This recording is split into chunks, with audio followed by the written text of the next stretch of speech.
The crystal champagne flute shattered in my grip, sending shards across the marble floor of my own dining room. Silence fell over the birthday gathering as all eyes turned to me, but I barely noticed the sting of the cut on my palm. All I could focus on was the satisfied smirk on Vivian's face as she finished her latest verbal assault. My name is Adeline, and this was supposed to be my 35th birthday celebration. Instead, it became yet another stage for my mother-in-law's favorite performance. Let's remind everyone how inadequate Adeline is.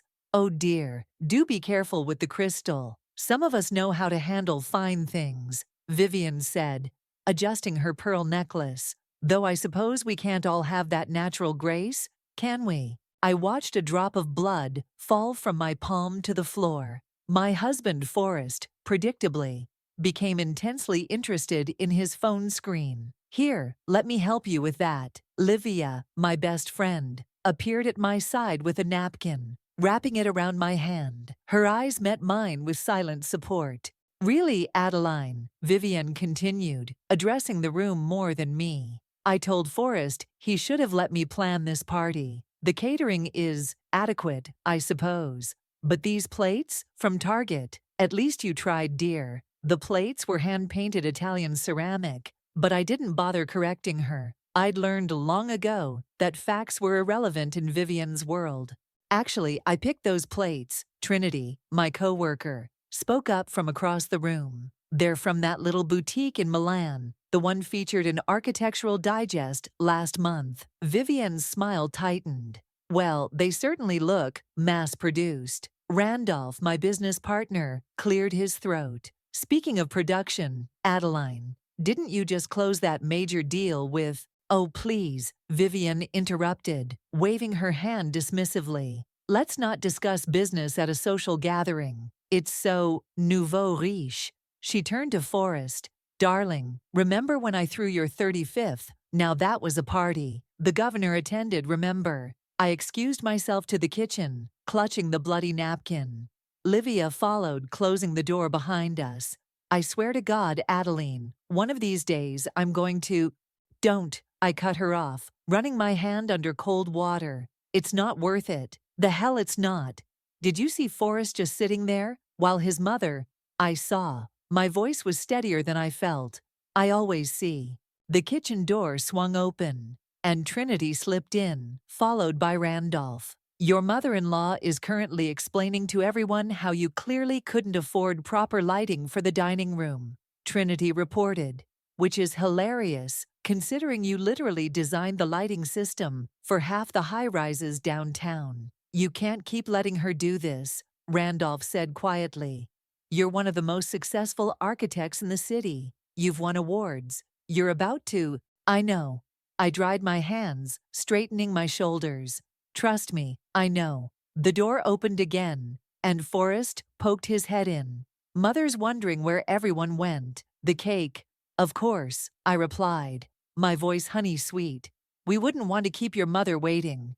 Back in the dining room, Vivian had positioned herself at the head of the table, my seat. As the staff brought out the cake, she began regaling everyone with stories about Forrest's childhood, pointedly excluding me from every anecdote. I watched her hold court, saw how she'd orchestrated the entire evening to remind me of my place in her hierarchy, watched my husband of 10 years pretend not to notice, felt the weight of every slight, every dismissal, every carefully crafted insult she'd delivered over the years. Something inside me shifted. Maybe it was the way the cut on my palm throbbed. Maybe it was catching Vivian's reflection in the window, preening as she commanded everyone's attention. Or maybe it was simply time. Actually, I said, standing up, I'm not feeling well. I think we should end the evening here. Vivian's eyes gleamed with triumph. Oh dear, not handling your wine well. I did try to teach you about proper portions.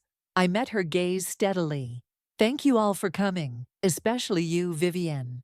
You've made this evening unforgettable. As guests began gathering their things, I caught snippets of Vivian's stage whispers. Poor dear, never could handle hosting. And Forrest deserves someone more capable. I stood at the door, accepting hugs and goodbyes, the cut on my palm a constant reminder. Livia squeezed my arm as she left, Trinity and Randolph both giving me meaningful looks. Later, as I lay in bed, listening to Forrest apologize for his mother being herself, I made a decision. This would be the last birthday where Vivian Anderson made me feel small. I had something coming that would change everything. And this time, I wouldn't be the one caught off guard. The morning after my disastrous birthday party, I sat in my office, staring at the email that would change everything. The board's decision was unanimous. I would be the new CEO of Anderson and Steele Architecture, effective immediately. You haven't told Forrest yet, have you? Randolph leaned against my door frame, 2 coffee cups in hand. I shook my head, accepting the coffee he offered. He thinks I'm still just the creative director. Actually, he thinks I'm playing at being creative director. Your husband seriously doesn't know you own 40% of the company. Vivienne convinced him years ago that my position here was a courtesy appointment. I took a sip of coffee, remembering that conversation. She told everyone at the country club I was the office decorator. Randolph's laugh was sharp. The office decorator who designed the new Performing Arts Center and just landed the international airport contract. My phone buzzed, a message from Vivienne. Darling, I've taken the liberty of scheduling you for etiquette refresher courses. Last night was quite embarrassing. Delete it, Randolph advised, watching my face darken. Focus on what's coming. Speaking of which, I pulled up my calendar. The International Architecture Awards Gala is in 3 weeks, where you'll be announced as both CEO and recipient of the Innovation in Sustainable Design Award. Randolph grinned. Have you decided how you're going to play it? Before I could answer, Louisa, my assistant, rushed in. Adeline, your mother-in-law is in the lobby. She's insisting on taking you to lunch to discuss your behavior. Perfect timing, I said, standing up. Send her up. Randolph raised an eyebrow. You sure? Trust me. 5 minutes later, Vivian swept into my office like she owned it, designer handbag swinging. Really, Adeline, that display last night was unacceptable. What will people think? About what specifically, Vivienne? I remained seated, watching her search for the most commanding position in the room. Your emotional outburst, the broken glass, leaving your own party early. I've always said Forrest needed someone more stable. Stable, I repeated, thinking of the contract paper in my desk drawer. Like the foundation of a building. She waved her hand dismissively. Don't try to talk business, dear. It doesn't suit you. Now, about these etiquette classes. I have a better idea, I interrupted, pressing the intercom. Louisa, could you bring in the Thompson portfolio? Louisa appeared with the blueprints for our latest project, a sustainable luxury hotel that had made headlines. What's this? Vivian asked, irritation creeping into her voice. The Thompson Hotel project. You mentioned it at the country club last month. Said it was a shame your son's company had lost the bid to some upstart firm. Her perfectly lined lips tightened. Well, yes, it was quite disappointing for Forrest. Except Anderson and Steele won that bid. I spread the plans across my desk. My design, my pitch, my project. Don't be ridiculous. Forrest would have told me. Forrest doesn't know. I met her eyes. Just like he doesn't know about the airport contract, or the Performing Arts Center, or the 40% ownership stake I have in this company. The color drained from her face. You're lying. The International Architecture Awards Gala is in 3 weeks. You should come. Bring Forrest. I'm sure you'll both find it educational. She stood abruptly. I don't know what game you're playing. No games, Vivian. Just business. I smiled. Which, as you've pointed out, I know nothing about. After she stormed out, Randolph reappeared. That was bold. She won't tell Forrest, I said, gathering the blueprints. Her pride won't let her admit she was wrong about me. She'll come to the gala expecting to prove me a liar. And instead, she'll watch me accept my award and CEO position in front of every major player in the industry. I paused. Including the governor she's so proud of knowing. Trinity poked her head in. Was that the dragon lady I saw leaving? She looked like she'd swallowed a lemon. More like the first taste of her own medicine, Randolph said. My phone buzzed again. Livia, this time. Lunch. Need to hear about the aftermath of last night. Go, Randolph urged. You've earned a break. We'll finish the gala preparations tomorrow. As I gathered my things, Trinity asked, Are you sure you want to wait 3 weeks? You could just tell Forrest tonight. I thought about all the dinner parties where Vivian had belittled me. All the times Forrest had looked away, all the years of carefully constructed humiliation. Some lessons, I said, are better learned in public.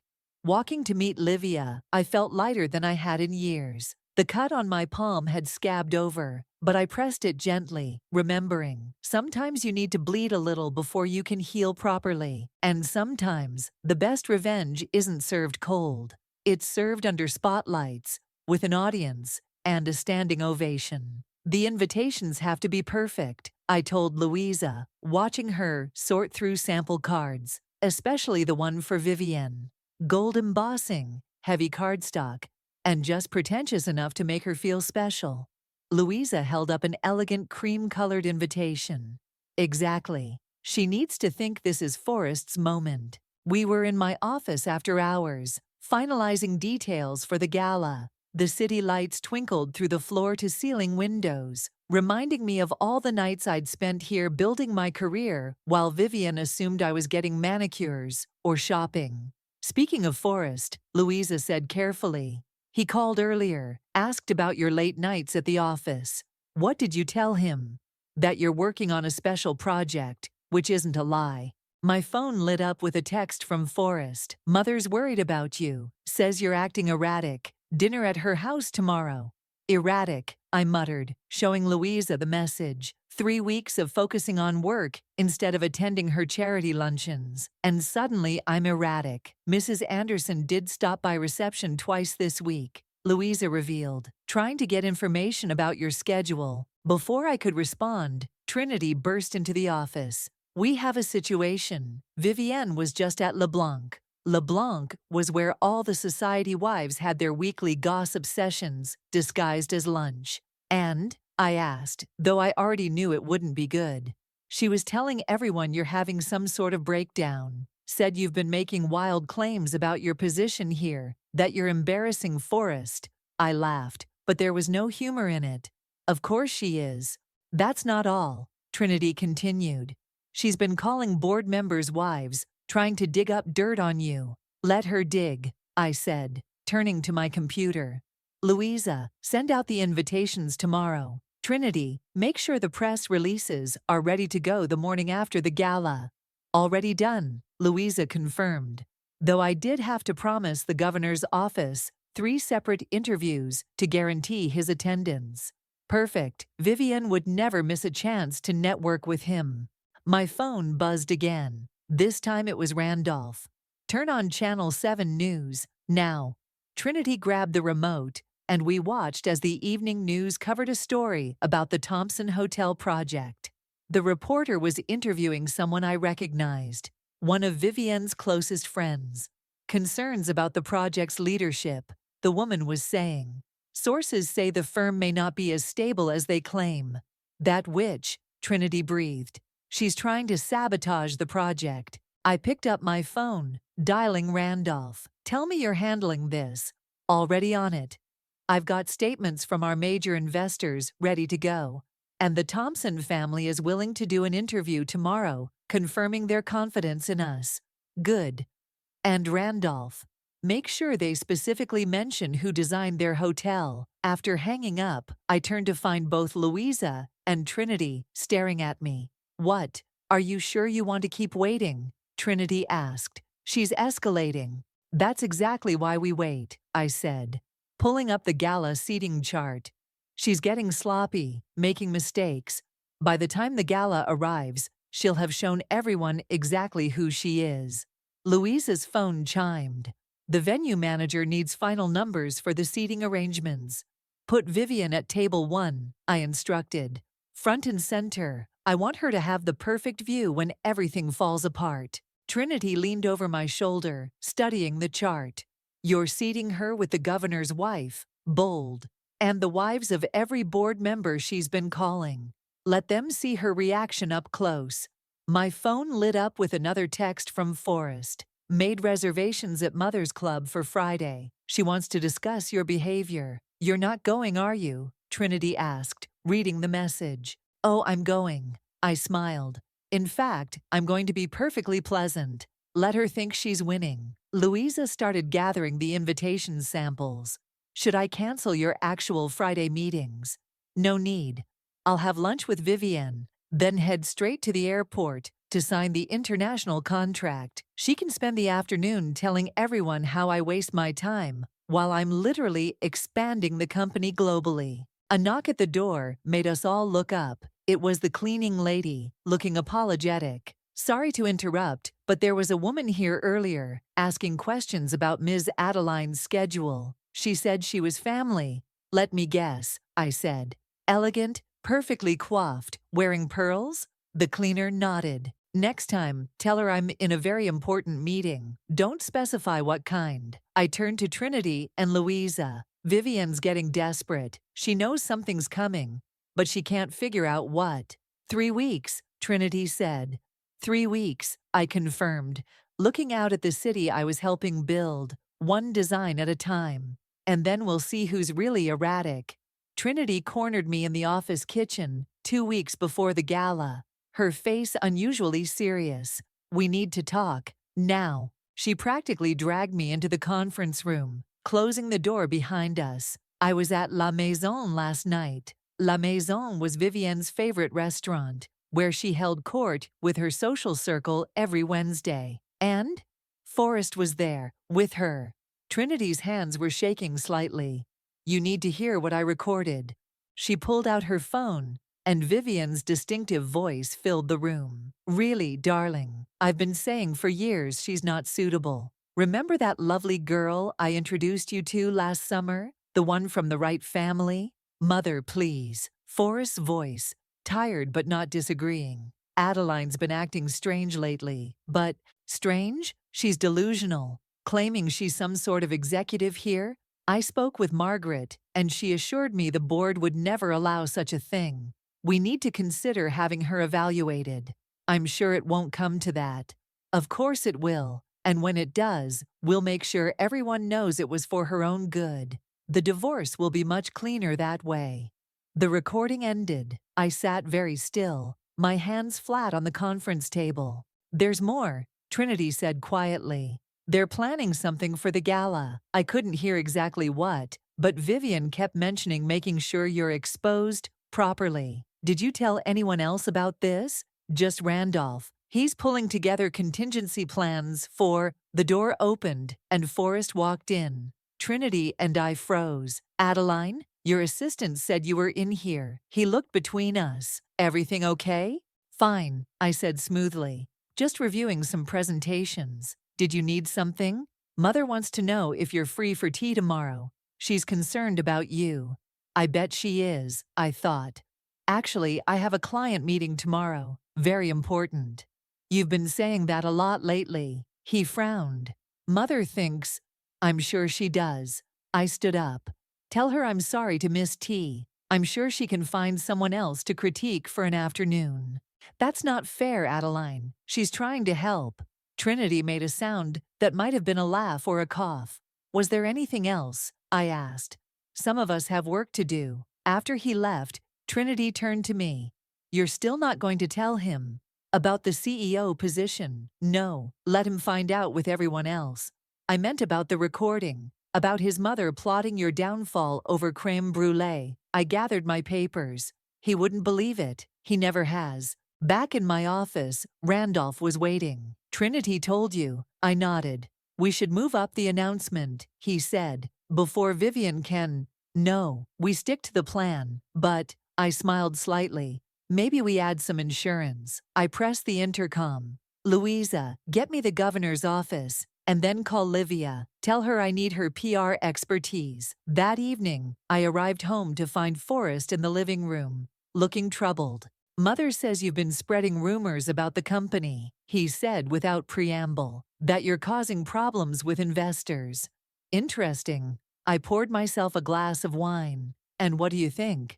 I think you've been working too hard. Maybe you should take a break, let someone else handle things for a while. Someone your mother approves of. He sighed. Why do you always make everything about her? My phone buzzed. A message from Livia. Press release drafted. Governor's wife confirmed for pre-gala interview. You're going to love this. You're right, I told Forrest. Let's not talk about your mother. Let's talk about the gala instead. You are coming, aren't you? Mother says it's important for appearances. Of course she does, I thought. Good, it's going to be quite memorable.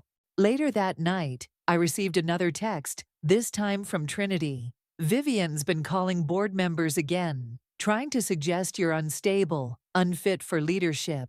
I replied, perfect, let her dig her own grave. Then I called Randolph. Move Margaret to Vivian's table at the gala. The board member's wife, who's been feeding her false information.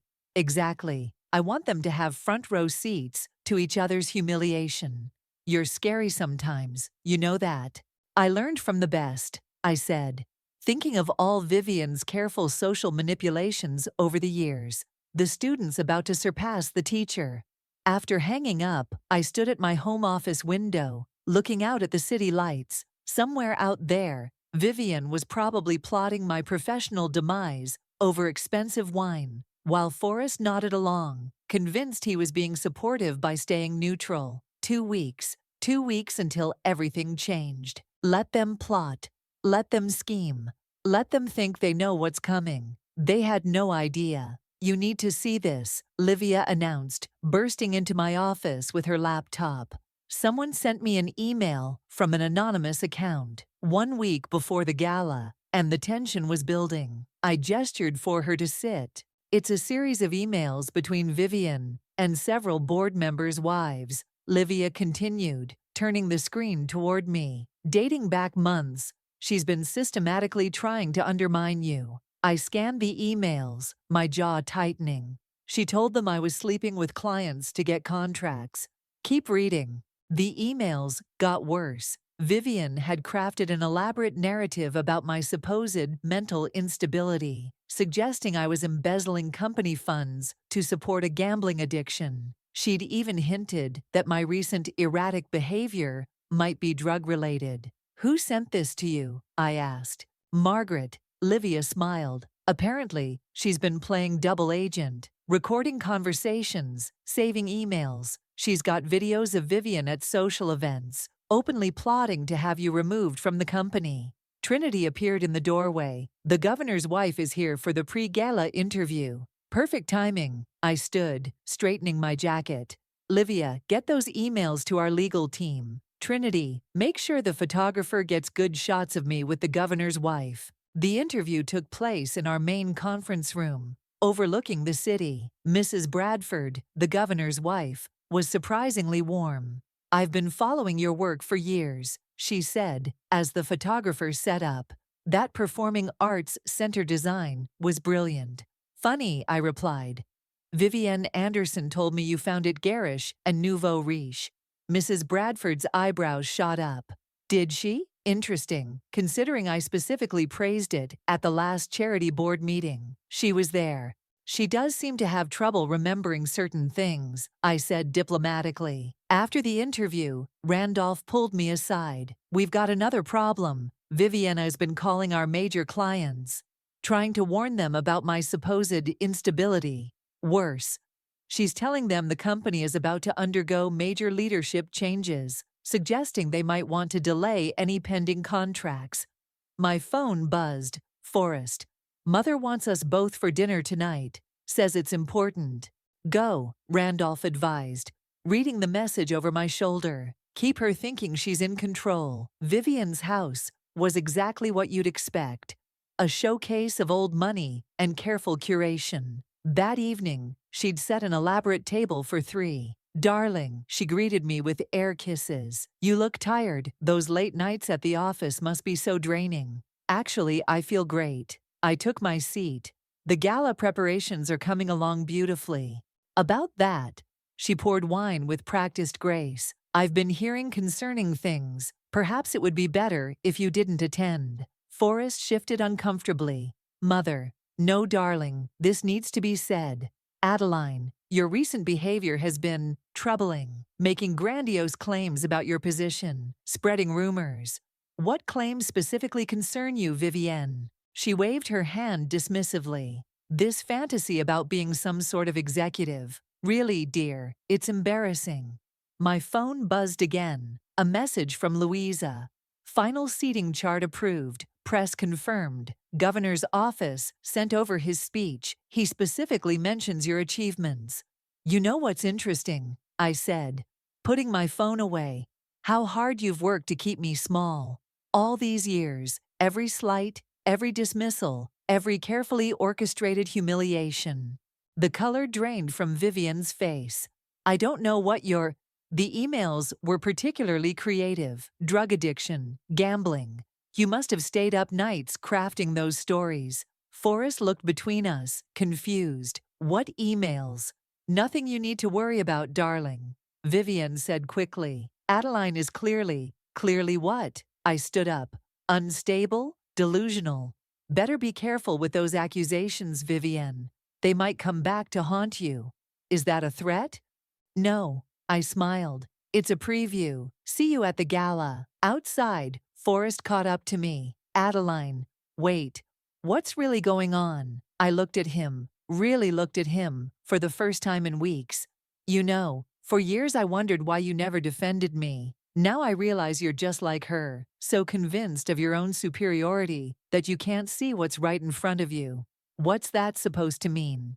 Come to the gala, I said, getting into my car. Find out. As I drove away, my phone lit up with messages from Trinity, Livia, and Randolph, all confirming different pieces falling into place. 1 week, 7 days, until Vivian's carefully constructed world came crashing down. And this time, I wouldn't be the one picking up the pieces. The Grand Plaza Ballroom glittered with 1,000 lights, each one reflecting off the crystal chandeliers I'd specifically chosen for tonight. Guests in formal wear mingled, champagne flowed, and the air buzzed with anticipation. Vivienne just arrived, Livia reported through my earpiece. She's wearing red.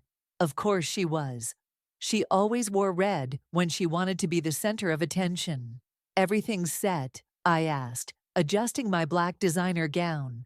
Press is in position, governor's on his way, and... Livia paused. Margaret just texted. She has the video ready. I watched from the mezzanine as Vivian made her entrance, Forrest trailing behind her. She headed straight for the governor's wife, already playing her social games. Ready? Randolph appeared beside me. Born ready. We descended the grand staircase together, and I felt Vivian's eyes lock onto us immediately. She was probably wondering why I looked so confident, why I was entering with one of the firm's founding partners.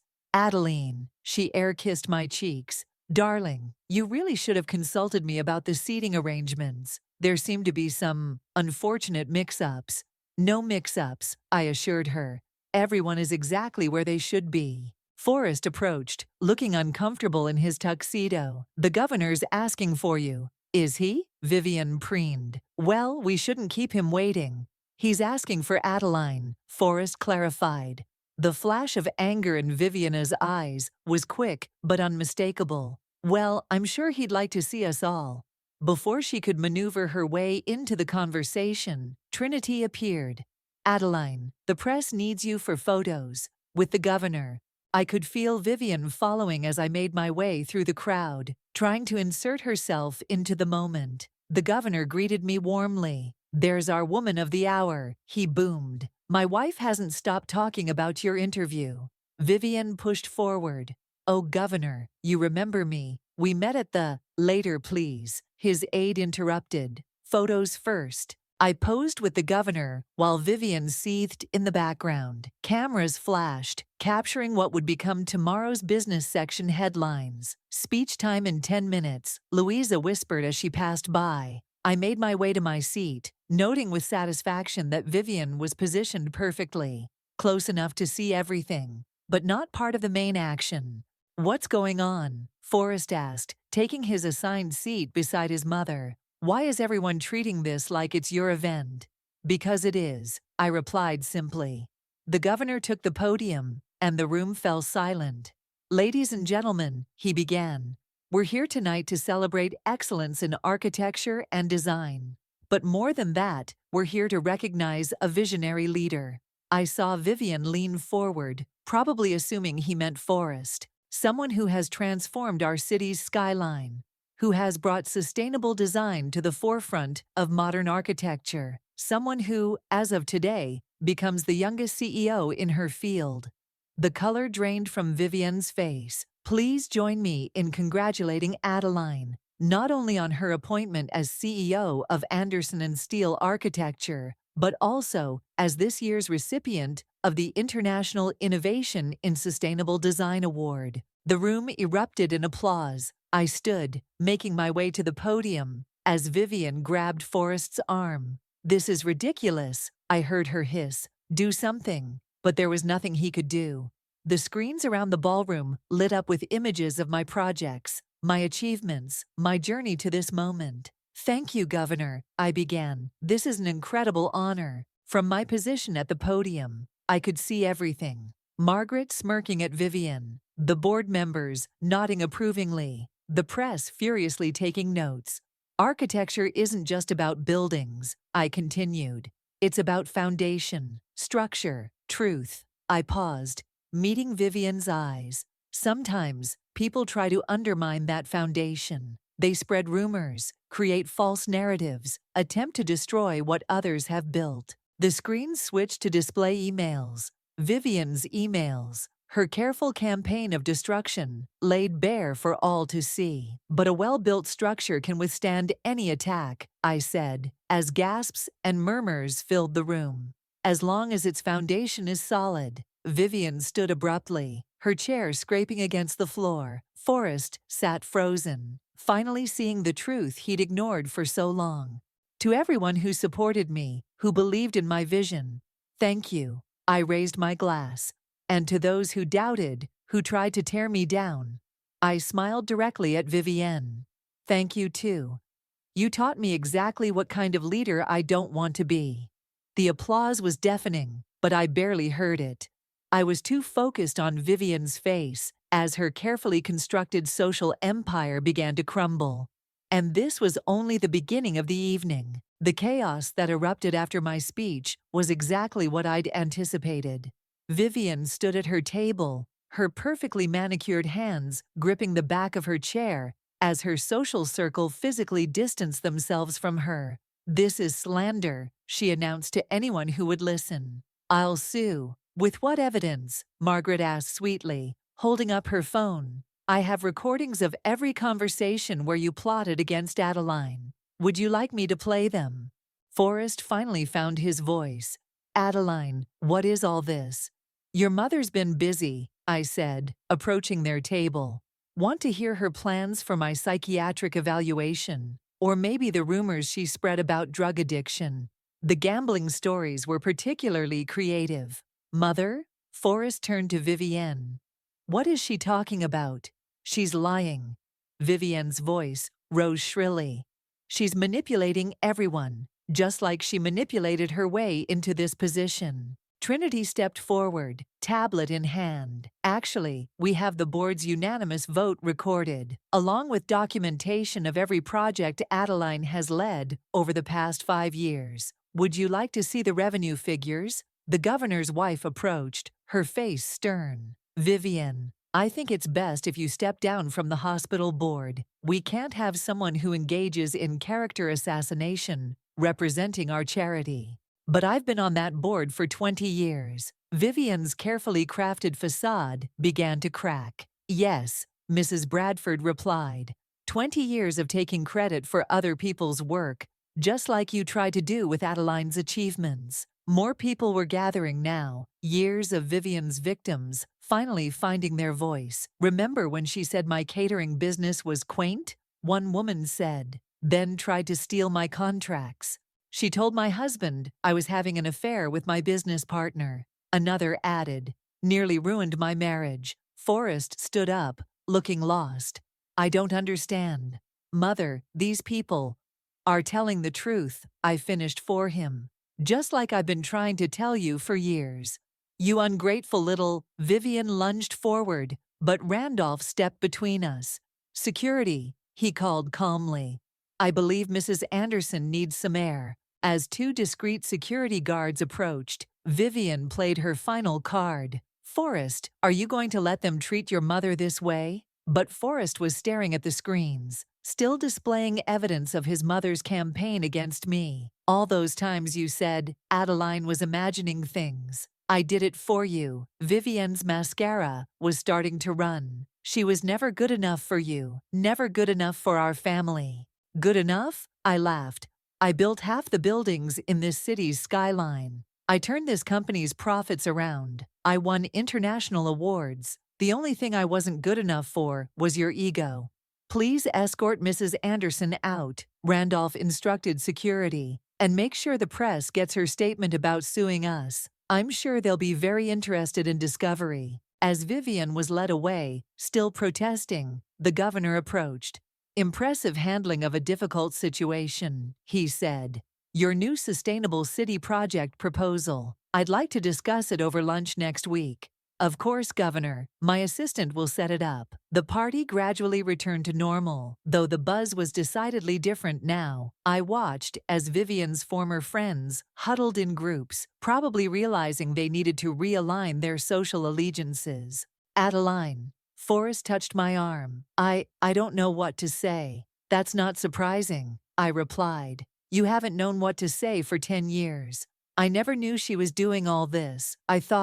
You thought I was overreacting, imagining things, being difficult. I turned to face him fully. Tell me, what's your excuse for all the times you saw her behavior firsthand and did nothing? He had no answer. That's what I thought.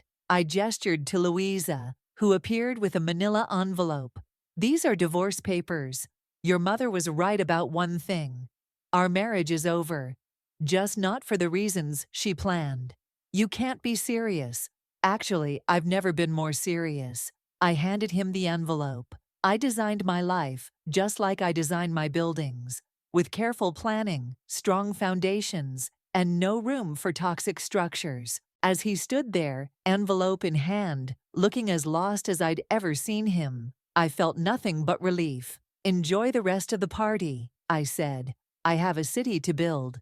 I walked away to where my real support system waited. Trinity, Livia, Randolph, and Louisa. Behind me, I could hear the whispers, see the phones coming out as people spread the news of Vivian's downfall. Well, Livia said, handing me a fresh glass of champagne. That was something. That, I replied, was just the foundation. Wait until they see what I build next. The night wasn't over, but the hardest part was done. I'd finally broken free of the prison Vivian had built around me, brick by careful brick, and I'd done it by building something stronger, my own empire of truth. The morning sun streamed through my office windows as I reviewed the final designs for the Sustainable City project. The governor's endorsement had fast-tracked everything, and construction would begin next month. Package for you, Louisa said, placing a thick envelope on my desk. Hand-delivered. I recognized Forrest's handwriting immediately. Inside was a letter, along with what looked like old photographs. Also, Vivian was spotted house hunting in Florida, Louisa added. Apparently, the social exile here became too much. How the mighty fall, I murmured, unfolding the letter. Before I could read it, Trinity burst in. Turn on the news, now. The Business Channel was running a feature on women in architecture, using my story as their centerpiece. But what caught my attention was the crawl at the bottom of the screen. Vivian Anderson resigns from all charity boards amid scandal. Full story at 11. That's not even the best part, Trinity grinned. Margaret just called. Apparently, Vivian tried to join 3 different country clubs in Palm Beach. They all rejected her membership. Karma, Louisa said, is a beautiful thing. I turned my attention back to Forrest's letter, reading aloud. Adeline, I found these while clearing out Mother's house. She kept a file on you, documenting every achievement she tried to diminish. Looking at them now, I see what I refused to see before. Your talent, your vision, your strength. The photos showed my early projects, newspaper clippings of my awards, even sketches I thought I'd lost years ago. "There's more," Trinity said, reading over my shoulder. "I won't ask for forgiveness. I don't deserve it. But I want you to know I'm getting help, learning to see the patterns Mother created, the way she manipulated everything and everyone. The divorce papers are signed. The house is yours. It's time I built my own life." Without Mother's blueprint, Randolph appeared in the doorway, ready for the board meeting. "Just a minute." I gathered the photos, pausing at one of my first design that won an award. The one Vivian had dismissed as amateur. The boardroom was full when I entered. These meetings felt different now. No more subtle undermining, no whispered doubts about my capabilities. "The Sustainable City Project is generating unprecedented interest," Randolph announced. "Thanks to Adeline's innovative design, we've secured funding for the next decade of development." My phone buzzed, a message from Livia. "Lunch, got tea to spill," about Vivian's failed attempt to join the Garden Society. "One more item," I said to the board. "I'd like to propose a mentorship program for young female architects. Give them what I never had: support, recognition, and a clear path to leadership." The vote was unanimous. As people filed out, Margaret lingered. "You know," she said, "watching Vivian's downfall has been satisfying. But watching you rise, that's been inspiring." Back in my office, I found another surprise: a young woman waiting nervously with her portfolio. "I'm sorry to interrupt," she said, standing quickly. "Your assistant said you might have a minute. I'm graduating from architecture school, and after seeing your story, I thought about all the doors Vivian had tried to close, all the talent she'd tried to suppress." "Come in," I said. "Show me what you've got." Later, walking through the city with Livia, I pointed out my buildings, each one a testament to surviving Vivian's attempts to destroy me. "Look what came today," Livia said, showing me her phone. The local paper's society page featured Vivian at a small Florida cafe, alone, no pearls in sight. The headline read, "Former Society Queen's Fall from Grace Continues." "You know what's better than revenge?" I asked, stopping to admire the performing arts center I'd designed. "Success, real, earned, undeniable success." Speaking of success, Livia nodded toward a construction site across the street. "Isn't that where your new women's business center will be? Breaking ground next week. We're calling it the Phoenix Center." "Rising from the ashes?" Livia smiled. "Something like that." My phone chimed, an email from the governor's office, confirming my appointment to the state's Urban Development Board, the position Vivian had coveted for years.